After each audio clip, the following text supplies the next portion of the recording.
Welcome back to another episode of Important Miscellaneous Talks. I'm your host, Glassford Crossfield, and today we have a very, very special guest. Anybody I invite back for a second time, you know we enjoyed it so much the first time, we had to get him back on.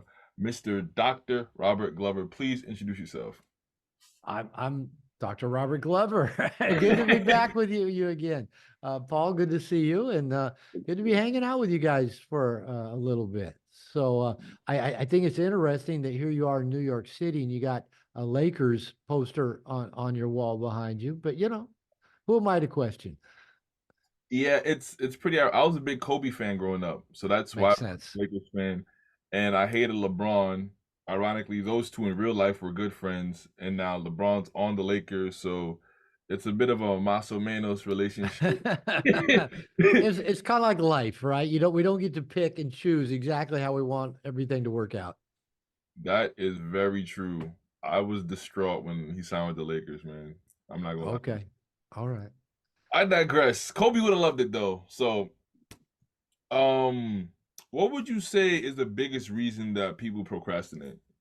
They procrastinate because they just don't get around to it. That's probably the biggest reason.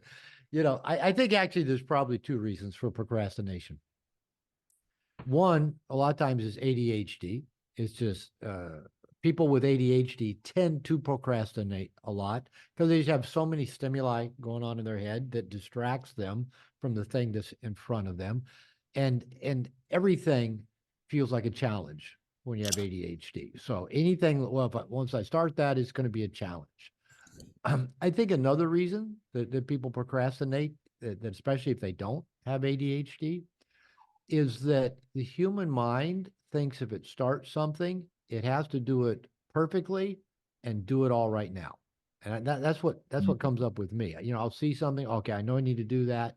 Might even be just responding to an email. It'd take me all of 30 seconds to respond, but I'll do it later. And then, the laters goes, oh, I got a bunch of emails to respond to. Oh, if I start them, I got to do them all. I got, yeah, yeah, yeah, yeah. And then so I don't do it. And so breaking that down, I found one of the best ways to overcome procrastination is to take a look at what it is you're avoiding. I guess there's maybe a third reason why people procrastinate is they don't want to do the thing that they need to do, whatever it is, right? Like Mhm. I don't I I used to hate just doing my tax returns and paying my taxes. So I procrastinate 'cause I hate doing it. So I finally hired an accountant to do it. So that solved that problem. Mhm. But yeah, we'll procrastinate on things we don't like. But so for me, for the most part, if I want to break that procrastination, if I see that I'm doing it, I just tell myself, okay, I don't have to do it all. I don't have to do it perfectly. I just have to take one step, take one Mhm. action. Maybe that's just open the email. That's all I have to do. Or just go find the phone number or go open the file or just one thing is all I have to do. And then usually you can go do the one thing. I call it my one chin up method. Every time I look at the chin up bar, I think, I don't want to do 10 chin ups. So I don't have to. I'll just do one. Get up there, do one chin up. I can do another one. Yeah, I got one more in me. I think I get another one. So you end up doing four chin ups because you only did one. So I Mhm. think that's for a lot of people is we just make too big of a deal. Our mind makes too big of a deal out of it. And so we just, later. I'll get to it later. I'd say that I agree with you, and I'd say that I think when we look at a task, we view it as either too hard to do or too easy to do. So when it's too hard to do, we're just like we're procrastinating because we don't want to do it. It's too hard, so why even Yeah, bother starting? And when it's too easy to do, we oftentimes avoid that too because I can get it done at any time, anywhere. I like that. I'm gonna. I think you're right. I never thought of that before. Cause yeah, I can think of so many things like, so many emails or this or that. Like I said, I know it's only gonna take me 30 seconds. Yeah, okay, I can get to it later because it's easy. I, I like that. Put that one in your books and credit me, please. Pardon? Put that one in your books and credit me, please. I'll put it in the book and I always give credit. I'm a big fan of that. That would be, that would make my year, man. That'll make my year. I'll even send you a note that I put it in a book and I credited you. Don't make me blush, man. I'm actually going to write it down. I think, oh, I'll remember it. I'm going to actually write it down, so I I remember it. appreciate that. I And appreciate. that's maybe another reason why we don't get around to doing stuff. We forget to write it down. Have you, can you live without like your calendar, your phone that's got all your to do stuff on it? I think a lot of times we just don't get around to doing stuff. We just forget. We got so much stuff to do, and we go, I'm going to remember that. I'm going to do it. So procrastination, too easy. Credit, Glassford. Lit. I wrote that down. I remember Jim Rohn said he's my favorite motivational speaker. He was like, Yeah, it's it's easy to do and easy not to do. So people are typically gonna pick what's the easier route to take. yeah, yeah. I like it. Yeah, I love it when I get up in the morning. I don't know what I'm going to learn. Now I've learned something new. My day's like, yeah, check that off. Learn something new today. If you can give me a new word today, also sometime during this interview that I can use in a sentence 3 times today. I like learning a new word every day as well. Oh man, I wish I knew Don't before. don't worry about it. Don't stress about it. If something just comes up, I'm talking to two black dudes in New York City, so you guys probably have some word. I don't hear Oh, that often. White guy living down in Puerto Vallarta, Mexico. So don't worry about it. It'll come up and I'll go, I'm going to use that word. Have you ever heard of the word rizz? Rizz. I have no idea what the context might be of it. Rizz. Rizz is like you're flirting with a girl.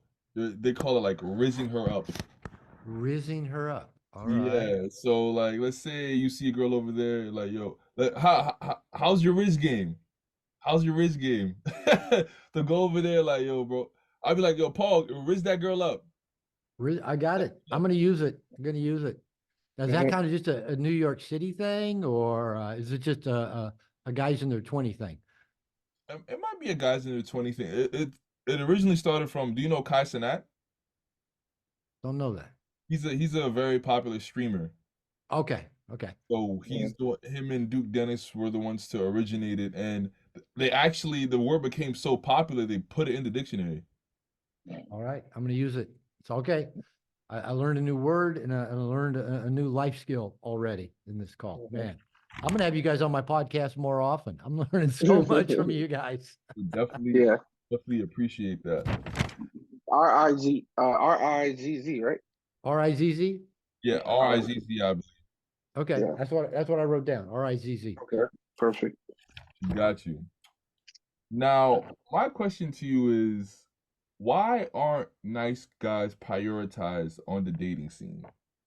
Because you would figure that a man who's nice and who's willing to treat women well, that they should be prioritized according to what a lot of women say. So why aren't they prioritized on the dating market? Rule number one, don't listen to what women say. Watch what they do. Right. They say, I want a nice guy, right? You've heard that. I heard it. I want a nice guy. Oh, I don't want that one of those guys. All they want is one thing is sex, right? Oh, okay. I won't be that guy. You know, the core problem well, there's several core problems with a nice guy when it comes to the dating scene. One is that nice in the ways that I define it, trying to make a good impression, trying to get your approval, trying to get you to like me is boring. Is boring. And women don't want boring. If they're going to be with a guy, they want their life to get more interesting. All right. And so when a nice guy's trying to please a woman, and I did this for most of my life, I call it nice guy seduction. Oh, let me impress you. I'll impress you that I'm smart, or I'm impressed that I've got this thing, or I did this thing, and I'll listen to you. Tell me about you. I'll listen to you talk about you and your problems. Oh, you need help with that? I can help you fix that. I can help you with the homework, or I can make your car payment for you, and so it's that nice guy seduction that we think that a woman couldn't just like us for us. And we often think, and the second problem here is most nice guys hide their sexual agenda, their sexual intention. Because Mhm. we've heard women complain, oh, that guy, he just used me, or he just wanted sex, or blah, blah, blah. So I won't be that guy. So we're approaching women trying not to be the guys they complain about. But if you ever notice, they keep going back to the guys they complain about. I've noticed that a You've lot. noticed that? Yeah, I noticed that too. Um, and so, and here's the funny thing: the nice guy thinks, oh, if I kind of hide my sexual agenda, I'll just be a friend. And then they go, I ended up in the friend zone. Well, the woman doesn't put men in the friend zone. Men put themselves in the friend zone by acting like their friend. And part of it is hiding their sexual agenda. And like I said, we've got this idea that if I hide my sexual agenda, she'll want to get naked with me. And you wonder about that. That's not really very logical. And and so the nice guy, he's approaching the woman, just like, I want to be friends, I want to be friends. But women know why we're talking to them. I Mm. mean, they're not dumb. They know if a guy starts rizzing them up, I got it in one Mm-hmm. sentence, right? Right. Mm-hmm. If a guy's risen them up, it's because he wants to see her naked. They know that. They're not dumb. So while we're using our nice guy seduction on them, they know why we're talking to them. They're going, oh, I can use this guy. He'll do anything I want. This is easy. I'm not going to sleep with him, but yeah, I'll let him make my car payment for me. I'll let him drive me, to work every day. I'll That's let him help me horrible, move. man. That's Why is it horrible. awful? Why we trained them to be that way? It's our fault. You know, I, here's the I agree. here's the deal. I hear men, yeah, men complain about a lot of things about women. Women complain about a lot of things about men, and probably justifiably so. We guys probably got a lot of legitimate complaints, and the women probably got a lot of legitimate complaints. But here's the deal. I think we men have created the situation that pisses us off. Number one, we go, well, how come she's got value just because she's like attractive or she's got boobs or got an ass? Why does she have value? You know why she has value? We give it to her. We give it to her. We go, oh, I want that. I want that. And so, the woman may be dumb as a rock, can't pay her bills, can't hold a job, creates havoc everywhere she goes. But if she looks good, we want her. So we've created this artificial system. We've made them into sexual celebrities just because of how they look. And now guys compete for that. All right. Well, the women didn't create that. We did. And the same thing, if we're going to volunteer to, make her car payment, drive her to work, or help her sister move, whose problem is that? Whose fault is that? And why wouldn't they take advantage of it? They think, oh, we're being a friend. They actually know we really want sex with them because have you guys ever been with a girl and she had like half a dozen guys hanging around her everywhere, sniffing around, and you go, who are these guys? Oh, they're just friends. And then you ask her, do you like them? Well, they're just friends. Do they all want to sleep with you? Oh, I don't know. Yeah, they do. They all do. That's why they're hanging around. And the woman's acting like, oh, I don't know. So we've created that, right? That's on us. Yeah. I can't even. OnlyFans is making women millionaires more than doctors are making. So men are the number one Yeah, consumer. So who puts up the websites, seeking arrangement, the sugar daddies only, who puts those websites up? It's men making money on it. And then the women say, sure, I'll take your money. Yeah, whatever. I mean, to be fair, from our perspective, is who's not gonna want free money? Who's gonna say no to free money, free attention, Yeah. free So fame? why are we dissing on women if they take a dude's money or let him make her car payment? That's what I'm saying. Why are we dissing on them for that? Who's going to I turn think money down? because the women consciously know that they're only this is the highest the man's ever gonna get in her life is just he's gonna be the car payment guy, and he's just willingly. I mean, she didn't put a gun to his The head, right? the So the, he's the consenting. car payment guy.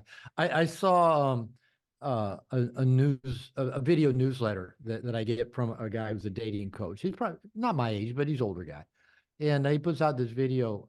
I see he sends them out about every second, third day, and where he just answers guys questions, about dating.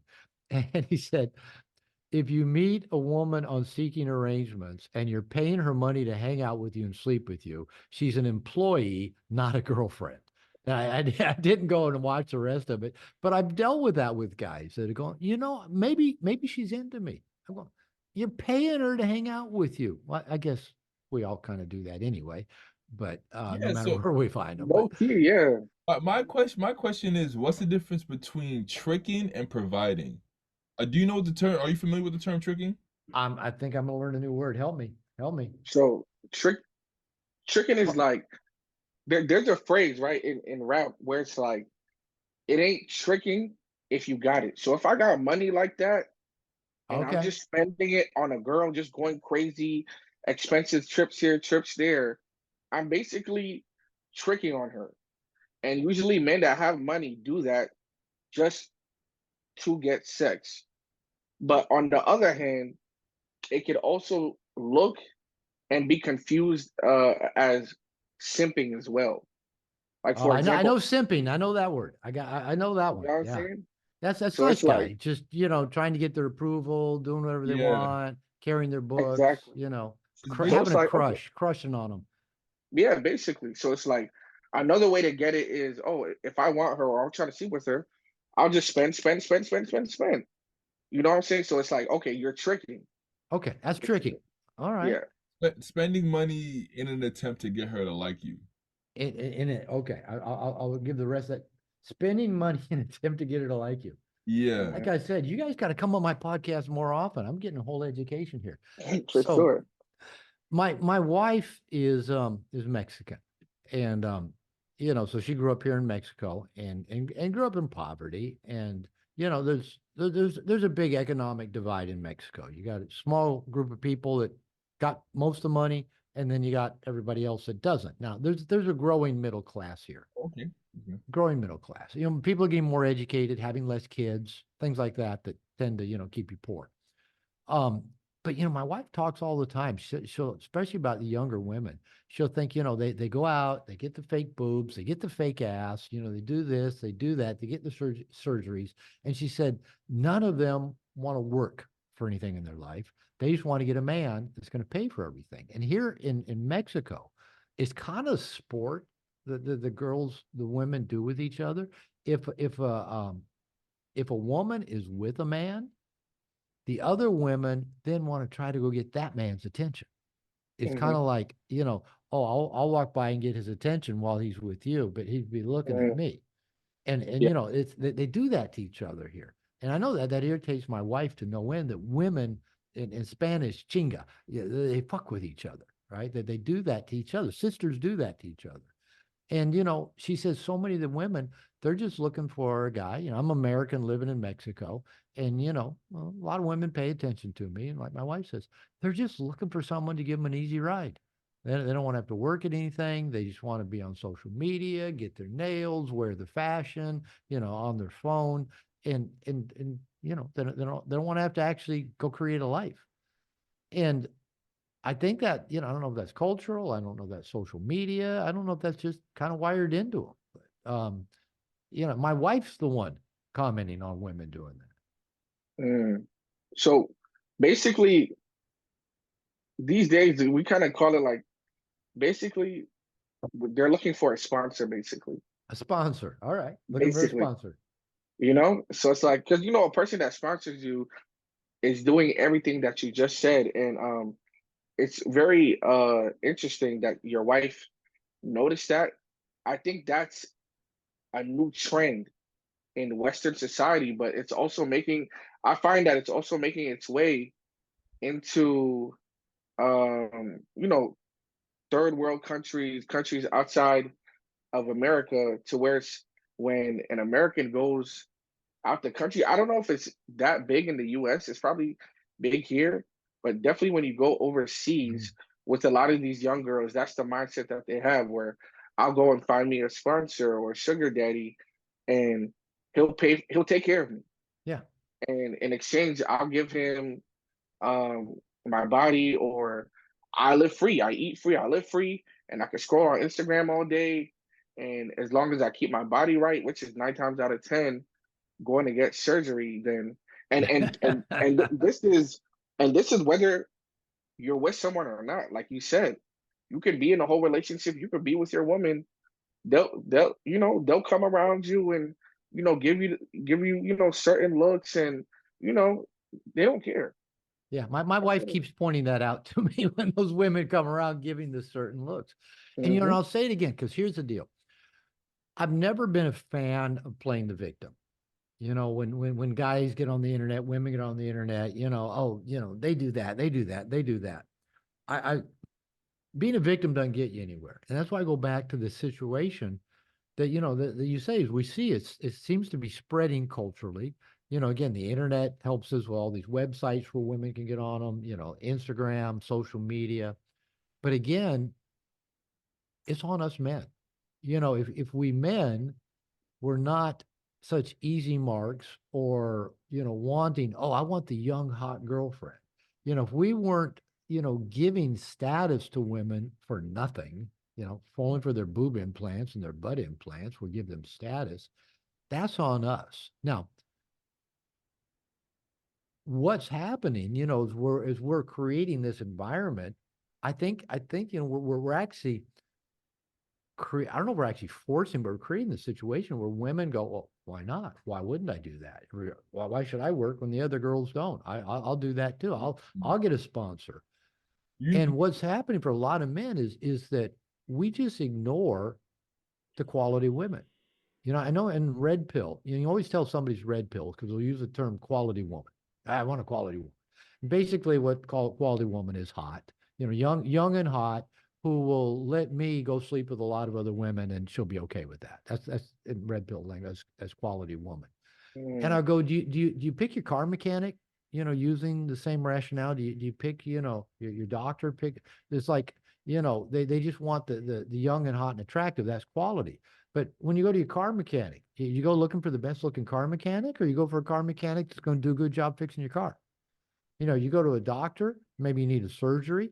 You want to go pick the quality doctor. Oh, they're the best looking. No, you want a doctor that knows what the fuck they're doing and it's got experience and going to do a good job cutting into your body. But when it comes to the most important thing in life, like our relationships, we think quality is just fake boobs and fake ass. That's quality woman. We men keep creating this situation. Now the quality women are the women that are going to make your life better. The mm, quality woman's the woman's going to treat you like gold. The quality woman's the woman's got your back. The mm, quality woman that wants to see you succeed. The quality woman, like, again, my wife, I mean, I think she's great looking. She's a gym rat. She goes to the gym 2 hours every day, and she takes care of her body. She's 46 years old. So, I mean, she's 22 years younger than me, but she takes care of herself. And like, anytime she's going out, so you got money in your purse. Well, not a lot. So, I'll give her, a few thousand pesos. That's $100. And she comes back, she'll bring receipts with her. She'll tell me exactly where she spent the money. I don't care. I don't care. But I've learned to listen because she wants to tell me I spent it on this on the vegetable market. I spent that at the dermatologist. I spent that, that she wants me to know where that money went. And she likes knowing that she like makes my life better. She likes knowing that when the car breaks down, she takes it to the mechanic. When we need groceries, she goes to the market. That lets me be here doing stuff like I'm doing with you, making money, paying our bills, making the world a better place. And she loves that I make the world. When guys come down to Puerto Vallarta and do a workshop with me, she says, "What do you want me to fix?" She wants to make food for them while they're here doing a seminar. Every time she leaves the house looking good, "Man, you look hot. That is guapa." And she always says, "I do it for you." Right. And so that's to me a quality woman. Everything she does, yeah, she works out. She likes working out. She's done it all her life. She's always been, a gym rat. She likes to dress well. She's always been that way. When I met her, I thought, man, this woman dresses better than any poor Mexican I've ever seen. She has more high heels than any poor Mexican I've ever seen. So she's always been that way, right? She takes good care of, likes to look good. But I didn't even know she could cook when we got married. We move Mm. in together and she goes, "Would you like me to make this?" And I go, "I don't know what it is." Sure. She makes it. It's good. And she gets joy out of cooking. Like she knew I had an interview before this, and this interview, I go out. She says, "I made some eggs. You want some eggs?" I said, I poured you a glass of coconut water. This was waiting for me, right? Sometimes I'll be sitting in here on Zoom and I'll see her. I've got glass French doors on my office. She's outside and she comes in so people can't see her and puts a glass of coconut water right here on my desk while I'm doing an interview or, I got a client. That's a woman who wants to make my life better. And you know what? I want to make her life better. Now that's to me, that's quality. we're working together. We're a team, and we both bring our A game to us both having the best life we can have together. My question to you is, I know there's a person out there that's gonna listen to this and be that, well, of course she wants to make your life better. You pay for everything. So how can you tell that there's genuine interest rather than you're someone who's just, you know, paying for her lifestyle? Yeah, good. That's a good question because she'll talk sometimes about these women down here in Mexico. They just want to get a rich American to come take care of them, and I go, hey, baby, yeah, yeah, Yeah. yeah, So how can yeah. you tell the difference? Okay, how can you tell the difference? I'll go back to she and I. We used to joke about having a competition as who could outlove the other. Who could bless the other person's life the most. And I think that's the piece that you look at. Is the other person, are they grateful? Are they appreciative? Mm, Do they try to add value to the relationship and to you? Because no relationship's going to be like 50-50 or each person equally gives. mm, I'm in a place. Sometimes my wife will say she's the hardest working person I know. She works harder than I do. I mean, she does all the laundry. She goes, gets the car fixed, goes to the market, takes the kids to school, cooks. And then she goes to dance class every night. So and goes to the gym 2 hours every day. So I mean, this woman works hard. I have no doubt, about her work ethic, and I know just being around her, she wants to give back. And as I said, people don't give the same. Sometimes she'll say to me, maybe I should go get a job so you don't have to work so hard. And I said, let's use a little logic here. I said, she was a massage therapist when I met her. And maybe she's gonna make $12 an hour, maybe, probably less. I don't know, depending. I can make $1,000 an hour. I can make more in an hour than she can make in 2 weeks. Why would it make sense for her to go work? And because she works her ass off, right? When people ask her, do you work? She goes, and when they ask me, what does Lupita do? I go, she works all the time. Does she work outside the home? She have a career? No. I think she could have a career about anything she chooses. She dropped out of high school at 15 to go to work, and I got a PhD at 29. I think she has a higher IQ than I do, and she's got street smarts that I don't have. So this woman could probably go do whatever she wanted to do. And she chooses to keep our home beautiful, um, take good care of her husband, take good care of her kids, take good care of herself. So I'm happy. I can afford to pay all the bills. That's not, I couldn't a lot of my life, but I am now. And you know what? If it lets her go work out in the gym 2 hours a day, all right. I got a wife that's, like I say, going to be 50 in just a few years, but's got a body, that most 18-year-olds would envy. mm. Right? She's hard. She's got a hard body. She's solid. Yeah, I don't have big fights with her. She's done Muay Thai, kickboxing. I'm not gonna fuck with her. And I've even know we've even talked about it. If anybody ever like wants to is trying to assault us, physically, we have this plan. I'll kind of give the guy shit. Come on, you can take on this old guy. You can take on this old guy. And, when there's kind of coming at me, he won't see her standing there. She's southpaw, sort of. And she'll cock him when he doesn't see it coming. See Cold that cotton. that's a quality woman, right? That's a quality woman that's going to sucker punch somebody that's assaulting her man. So when it comes to relationship, we don't have to look for like, does everybody do exactly the same? Everybody put in the same amount of money. Everybody do this. For me, that somebody comes in and puts this coconut water on my desk. I can go get my own coconut water, but I just feel loved by that. I feel like she was thinking about me. I'm important to her. And you could say, well, yeah, she just does it because I pay all the bills. Now, after a while, you realize what's their nature. And that's one thing I tell guys about dating. The whole role of dating is to quickly find out what is a woman's nature and how does she fit into your great life. Now, how do you fit into her life? Or how do you get her to fit into your life? What's her nature? And is she going to bless your life if you bring her along with you? And if she's not blessing your life, why would you want to bring her along? She's just an anchor that you're dragging behind. I've done that before, and it weighs you down at everything. You're not at your best. You don't get to the gym. You don't manage your money well. You don't work well because you're dragging this anchor behind you. We don't need that. You want a woman that's going to bless your life, make your life easier. And I lucked into a woman that does that. I'm grateful every day. I was writing in my journal this morning how grateful I am and how hard she works on herself and the therapy that she does on herself and how she works on her issues. And I think they're few and far between because a lot of women would just be happy. Oh yeah, I'll pay your way, but you don't have to, you don't have to reciprocate in any way. And again, we create that situation, not the women. Mm. Now, from the male perspective, what's the difference between you providing for your wife and you tricking? Tricky. All right. Yeah. I have clients that do what you do. They have enough money that they can just, Mm. anytime they get a woman, like I got a client, he paid a woman from seeking arrangement to come from California to where he lives in the Midwest and spend a week with him. And he can spend money on him. He's had girlfriends. I'll buy you a car. I'll pay your tuition. That's tricky, right?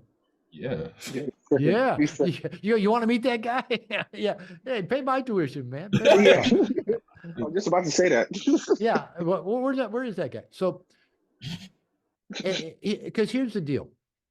When I first met my wife and we were dating, I didn't spend a lot of money on. Mm. Mm. Typically, we'd see each other about once a week. She'd come over to my house. I'd have some dinner for us, either some takeout or I'd make something and she'd help. We'd have a margarita or two. We'd put some music on and we'd do what you do, right? And then she'd go home about 11 o'clock at night. I'd pay for her taxi. I'd give her some money for the babysitter, and that was it. Every now and then, I'd get her a gift like for her birthday or this or that, and I always gave her more money than what the taxi cost and more than what the babysitter cost, but not a lot, not a lot. And she kept coming around because she liked being with me. I could tell. So I think to answer your question, I don't know if you can really tell if a woman likes you for you if you're spending a lot of money on Mm.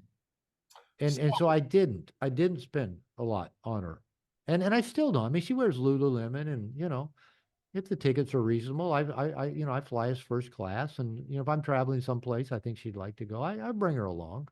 Um, and she can drive a nice enough car, but to this day, I don't throw money at her. Um, but I tell her I don't want you to leave the house without money in your purse. But again, maybe that's $100. It's not like it's thousands of dollars. Right. Okay then. So with that being said, should men start off all relationships with women casually? Well, that's a good question, and I don't know that there's a right way to start it depends on what you want. Are you just wanting sex? Well, just have sex, right? I heard a comedian say one time, don't ever like buy a woman dinner until she's put out because you don't want to reward bad behavior. So in other words, don't spend any money on them until they've had sex. Then okay, I'll buy you dinner now. Now that was a comedian approach, but it's not a bad approach in some ways. So if you're just wanting to be sexual, I tell guys, go as fast as you want. Don't worry what her nature is, right? Because you're just gonna have sex and see you later. If Mm. you're wanting somebody in your life, yeah, I call like I said, you need to go as slowly as possible to find out as quickly as possible what her nature is.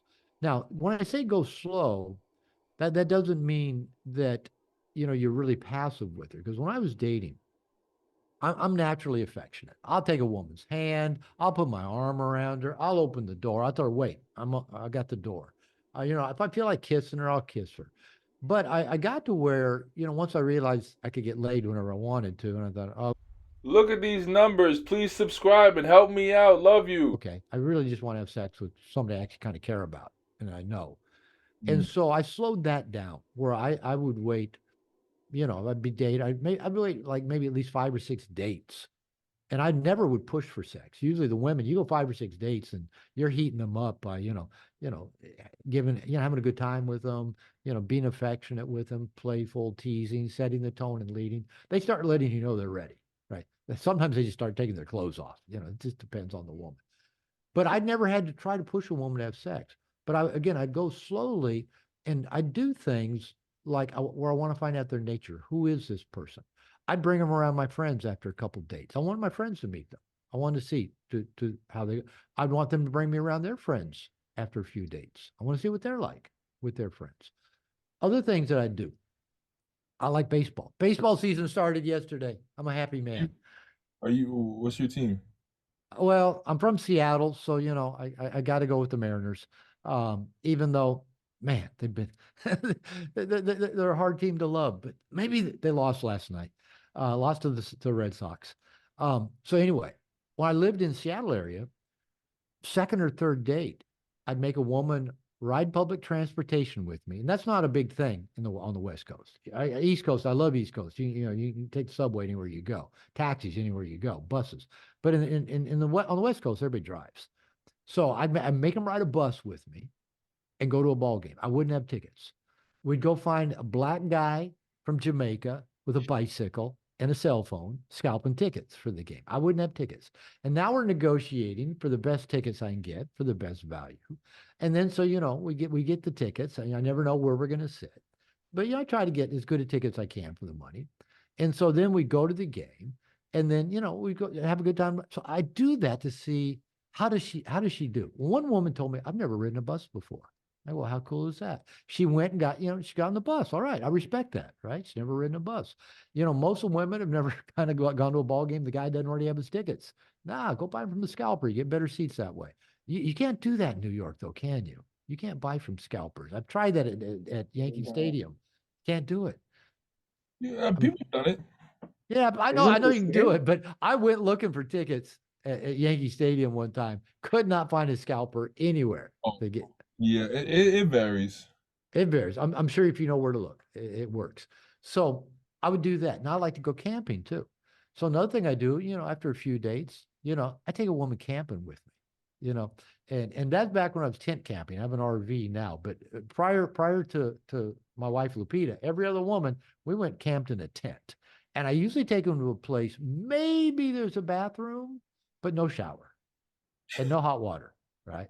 So we go 2 or 3 days. I'm a good cook, so I got everything prepared. We're having ribeye steak, asparagus, good bottle of wine, maybe my margaritas, and we're having a good time. I'm gonna treat her well, but I want to find out how's that woman do going camping. How's she handle? I know. First time I took Lupita camping, and so we're up in Seattle area camping, and after a day or so, she goes, "This is just like growing up poor Mexican.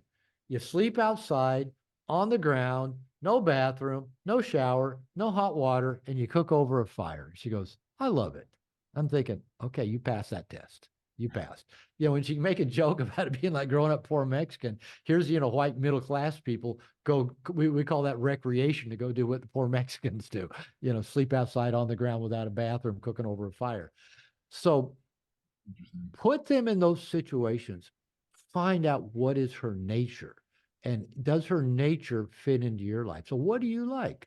Do you like basketball? Do you like hockey? I'm making a guess since you got a Lakers hat on, and I can't see the jersey, but Rangers, Now this is the Capitals. Capitals. Okay, so I'm going to guess about some things you might like. All right, bring a woman around the things you like. Bring her around your friends. Introduce her to people you know.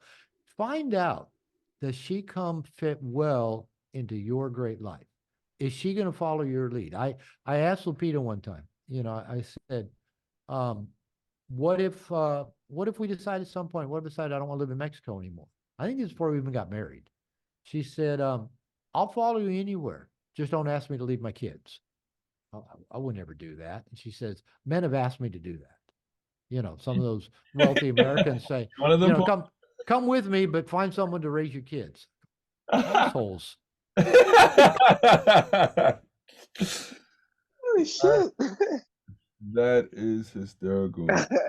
So you want a woman who thinks you're amazing, who wants to bless your life. Now again, you know, we're going to bless her life too. I mean, this is, you know, we're both in it to have a better life than what we had. Now, since I met and married my wife, I've thought about this. I bought a house down here in Puerto Vallarta. You know, it's an older home, nice home. We've been fixing it up. Got a swimming pool, 5 bathrooms. I bought it and paid it off in 3 years. Put $250,000 in my 401k since we've been together. Bought a used Mercedes ML63 AMG. It's up at my mother's house in Seattle. Beautiful, fast SUV Mercedes. She drives a Jeep Wrangler Rubicon. Um, I've traveled the world. I'm in good health. I eat well. I've lots of adventure and excitement. We have an amazing dog, our pit bull Nala, that she found. My life is just, it's, you know, I had a good life before I met her. My life is 10x since I've been, so like I said, I pay all the bills and I still have more money than I did when I met her.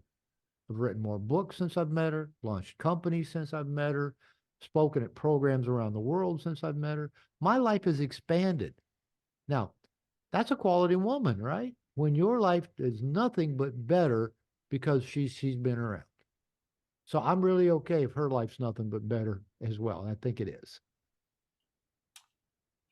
That's So is that the difference in risen on a woman? Throwing money at them, taking them to Europe, you know? yeah. I would say, I think the ultimate thing is why you're doing it. So I think if you're tricking to get her to like you, that's Yeah. if Yeah, you're exactly. you're giving her money after she's shown genuine interest and she's making your life better, she's making an active effort to be with you and to upgrade your life, and you give her money, I think that's providing. Yeah, good answer. Good answer. So yeah, so tricking and simping are the same thing, except the trickster's got money that the simper doesn't have, and the good man finds the good woman who blesses his life as he blesses her life. That's providing, protecting. That's in our masculine heritage. 5 or 6 dates though, Robert? I don't know. 5 or 6 I dates? te- I No. oh, you're younger than me. I was in my late 40s to 50s at that time. You know, Okay. I'm not saying, you know, in your 20s you got to wait but here's the deal. Don't try to get them to have sex. Never try to get a woman to have sex. No, number one, that'll backfire in some bad ways, you know, if you watch it. I also say never have sex with a woman if either one of you is drunk, because that can backfire. Later on, she goes, "You got me drunk. You gave me a pill. You did this. You did that." So be sober if you're going to do it. But here's the thing: if you're not trying to get them to have sex, here's the thing. But you're just being you, and and and they like you and they want to be with you, you don't have to get them to have sex. They're going to let you know that they're available. But here's the thing: the woman might be thinking, "Yeah, we're going to get there," but she's not quite there yet, right? You know, she you know, for whatever reason, she you know, not quite there, but she knows we're going to get there. And if you start, you know, trying to put your foot on the gas and her foot's still a little bit on the brake, what's she going to do? She's going to push harder on the brake. So My, you're actually going to work against you by trying to speed that up. And if you're touching and being playful and setting the tone and lead, and she's having a great time and likes hanging with you, she'll let you know pretty quickly. Like I said, one way or another, that she's ready. One of the women I took to a baseball game. Right, I'm gonna tell an off-color joke.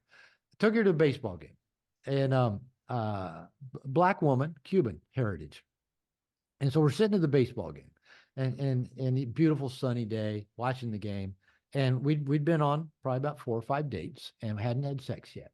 And I asked her the question, said, "What do you get if you cross the U.S. Senate with 100 lesbians?" She goes, "What?" I said, 200 people that don't do dick. And she goes, "I do dick." I'm going, "All right, it's time." She says, "I do dick." I go, "Okay, she's ready. She's ready." You know, and we had sex. Not at the ballpark, but, you know, soon after. My thing is with that, every woman has a different kind of set time, right? So I understand you might not want to push for it, but I think some men would interpret that idea of, okay, basically like she'll let me know, and then men will be waiting around for weeks and months. Yeah. And you could be right. And it could depend also culture and part of the world you live in and age. There's probably a lot of things that play into it. When I was dating, by the time a woman, if she's single in her mid 30s, 40, whatever, kind of women in the age bracket that I was dating when I was in my late 40s and 50s. Um, Many of them, they've been in relationships or they're divorced, and a lot of them have figured out they like sex, and there's no reason that they have to pretend like they don't, and maybe they haven't been laid in a few months. And I've had even women tell me, Robert, I don't want to be your girlfriend. I just need to get laid. It's been a while. I go, well, okay, yeah. Who am I to, not give you that thing you need?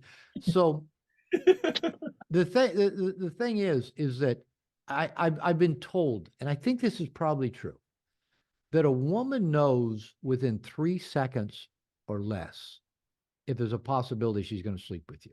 Hmm.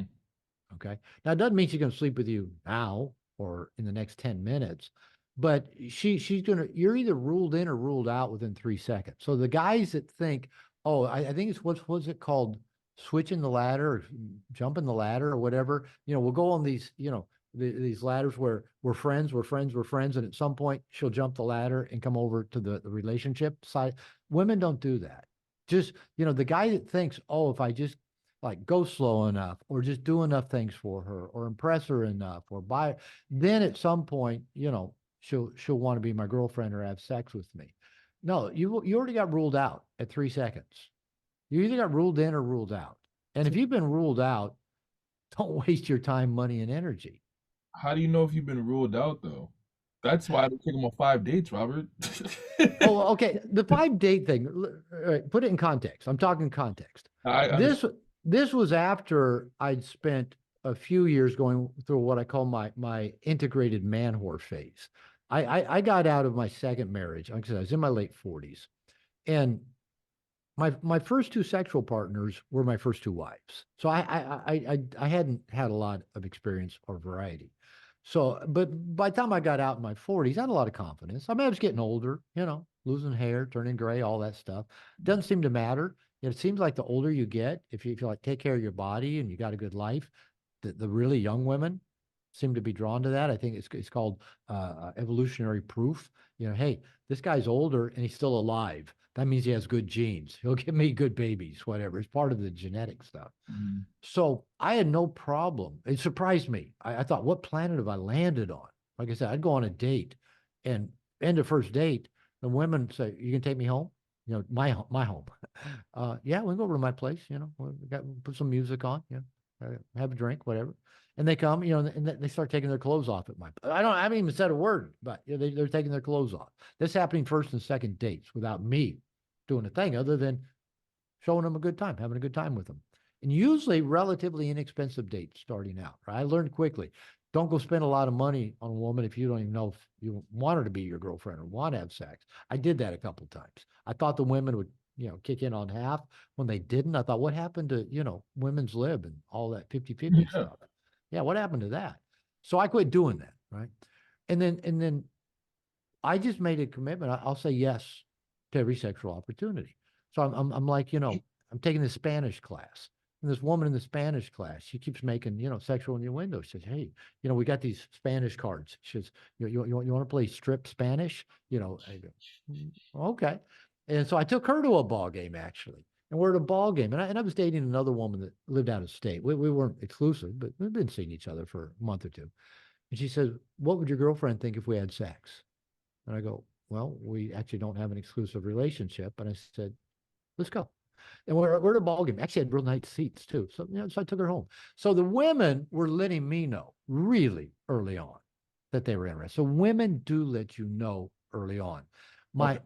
And women have actually taught me to know what a lot of the signals are. So like down here, I don't know. I think this is probably universal, but here in Mexico, um, my wife will say, that woman is flirting with you.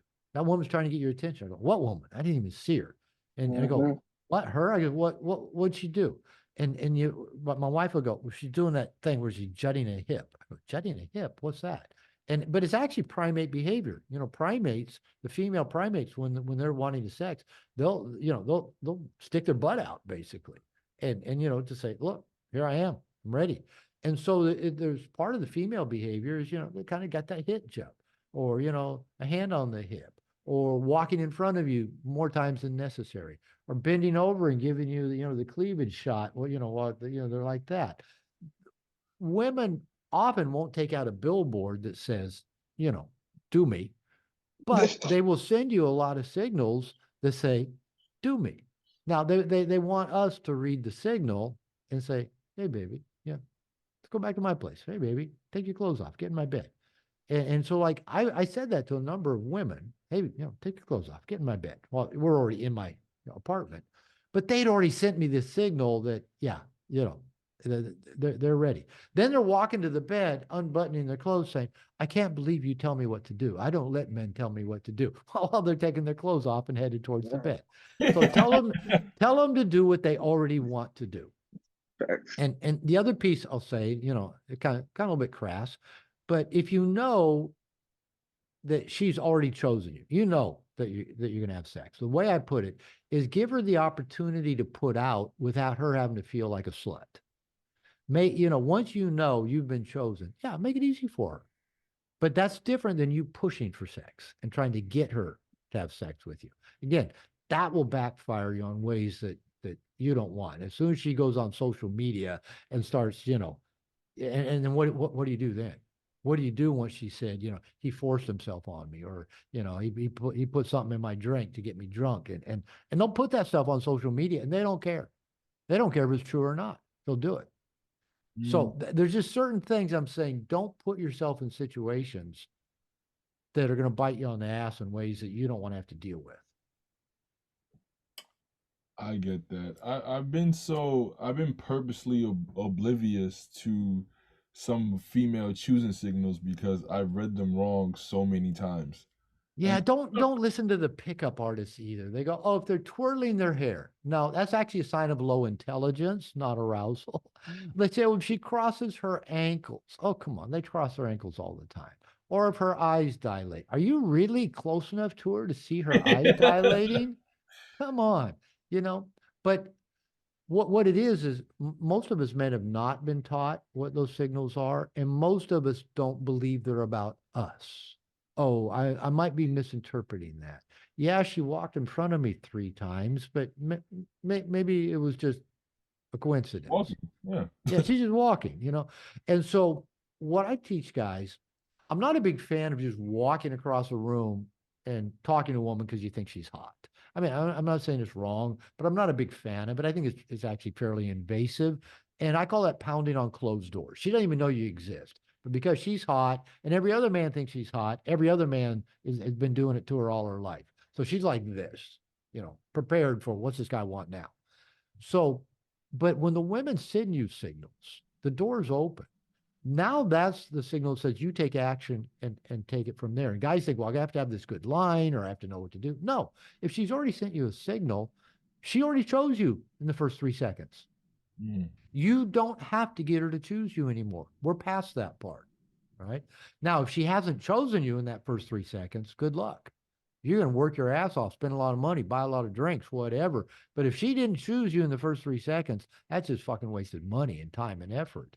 So David Data, I love this guy. He says, choose a woman who chooses you.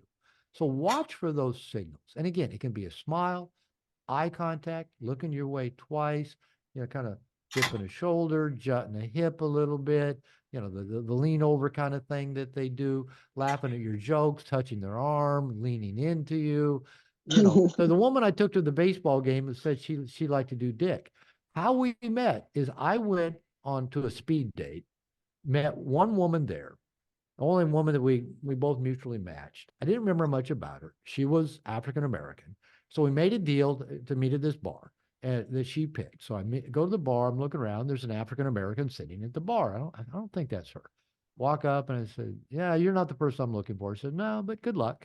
So I went back outside, waited, come back in. There's this another black woman sitting at a table all by herself. Walk over and I says, "You're not so," and she said, "No." And I said, "Well, I've got a date." I told her I met her online. And I said, I just remember that she's black. She goes, "Well, I'm not black. I'm Cuban." And she goes, "We all look alike to you, right?" And I go, "You got me. You got me." And she said, "Sit down." And then a girlfriend of hers, a white lady, was in the bathroom, came out and sat down. So I'm just talking to her. And so we're just talking. And as we're talking, um, she writes her name on a piece of paper and hands it to me, says, if your other date doesn't show up, call me. So, what do you think? Is that an indicator of interest? And put a little heart over the I in her name.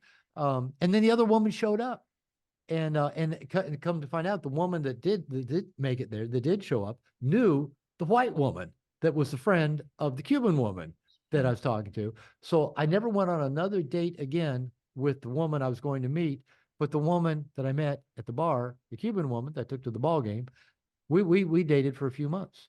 So it's kind of funny how things work. But yeah, sometimes the signal's obvious. They write your name down and give it to you. You know, but other times it's not near as obvious. But that's when it's our job to overcome our self-limiting thinking. Well, that couldn't be about me. Maybe I'm misinterpreting it. Am I going to look foolish?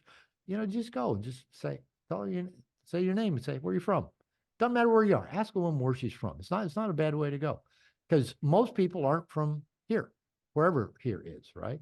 So they say, "Oh, yeah, I'm from here." Well, really cool. Where'd you grow up? Now all of a sudden you just got a natural, organic conversation, not trying to make it happen. And if she's already chosen you, if she did notice you, if she was sending you that look, the signal, the kind of the twice look, the walking in front of you 3 times, the stopping and picking something up when she walks in front of you the third time, you know, she already picked you. So you don't have to try to get her in bed. She already knows she's going to sleep with you. Like Chris Rock says, just don't blow it. Just don't do something stupid, right? You've already been chosen. Man, maybe it's just me then in my head, but yeah, maybe it's just me in my head. But how does a how does a nice guy stop being nice without becoming a jerk? Well, that's a good question. And that's kind of the question everybody wants to know. So here's the deal. The nice guy became a nice guy because he's trying to manage what's called toxic shame, the feeling I'm not good enough, I'm defective in some way, and managing their anxiety. So here's the nice guy over here. Here's the asshole jerk over here. Okay. I think they're both on the same spectrum. They're both trying to manage shame and anxiety. The nice guy does it by, they're both in fight, flight, freeze. Nice guy manages anxiety in people by doing the freeze and the flight, the runaway. The asshole over here manages people because he's fight. He's aggressive. He's dominant. He bullies people. They're both the same. Guys will say, "Well, I want to just find the balance between the two." No, there's no tipping point between two toxic extremes. We have to go to another level. So the path for breaking out of this nice guy syndrome isn't just becoming more of a jerk. It is becoming more what I call differentiated or integrated, where you start asking yourself, what do I want? What's important to me? And doing it. Surrounding people that want to help you get your needs met rather than you surrounding yourself with people that you have to meet their needs. Find people that want reciprocal relationships with you. Start being honest and transparent. Be real. Be a what you see is what you get kind of guy. I'm a big fan of encouraging nice guys to connect with men because a lot of times nice guys don't have a lot of guy friends, or they're more comfortable kind of hanging out with women and kind of having a lot of chit chat with women. I say get more connected with men. Learn to soothe your anxiety. If anxiety is driving the bus of your life, learn how to breathe, how to calm yourself down, how to be in the moment. Work on the shame. Go find safe people, a coach, a therapist, a group, a good buddy, someone that you can start telling the things about you that you don't want anybody to know, that you don't want to tell, that you've never let anybody see. Let that shame out. Work with people who can help your skills. Whether that's a life coach helping you with life skills. I've often said that in my life, I got laid the most when I had a personal trainer. There's something about when you got people coaching you up in life that you're just performing at a higher level. You're more attractive. You don't have to go chase anything, it comes to you. And that's why I live my life. I don't chase anything. I work hard. I work at being masterful at what I do, and the goodies just come. All right. So go get a coach. It doesn't matter if that's a personal trainer, life coach, go get a men's group, whatever it is. Start learning the skills that you need to be masterful in life.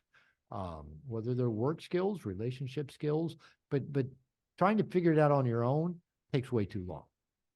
So there's a lot of pieces for the nice guy, but I always start with go find safe people and start revealing yourself and be vulnerable and develop connection and learn to accept yourself as you are. That way, when some woman is checking you out, you go, yeah, she's looking at me, rather than think, oh, I misread that, or there's somebody behind me, right?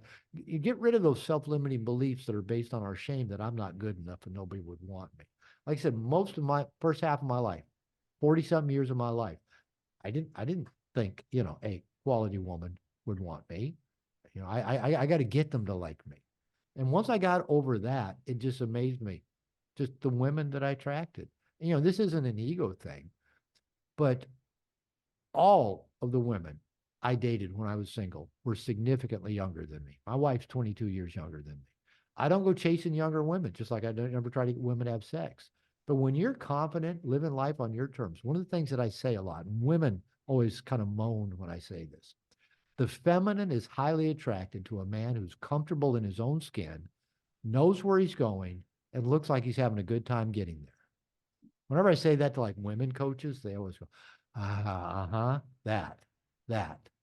So that's how we make a difference in the world. That's how we put a big fucking dent in the universe. And that's how we attract all the good stuff in life, whether it is, the job, the work, the woman, the opportunity, the adventure, the money. We attract it when we get comfortable in our own skin, live our life with purpose, and have a good time doing it. That makes us irresistible to everything feminine.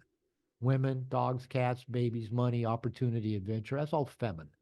And the masculine polarizes that when you're living that masterful life on your terms. That makes you irresistible. Living your purpose and just look like you have a good time doing it. That's highly attractive. God bless you, Mr. Glover. This has been a wonderful, endearing experience. I know you have to go, otherwise we'd be here all day. As you can tell, I like doing this stuff. I like talking with you guys too. You're fun. You're educating me, and 'cause I love learning. I love learning. So thank you for the invitation. This has been fun. And you probably have an audience that maybe I don't get to talk to all that regularly. So thank you for introducing me to your audience. No, no problem. Thank you so much. You're welcome, gentlemen. Have a great day.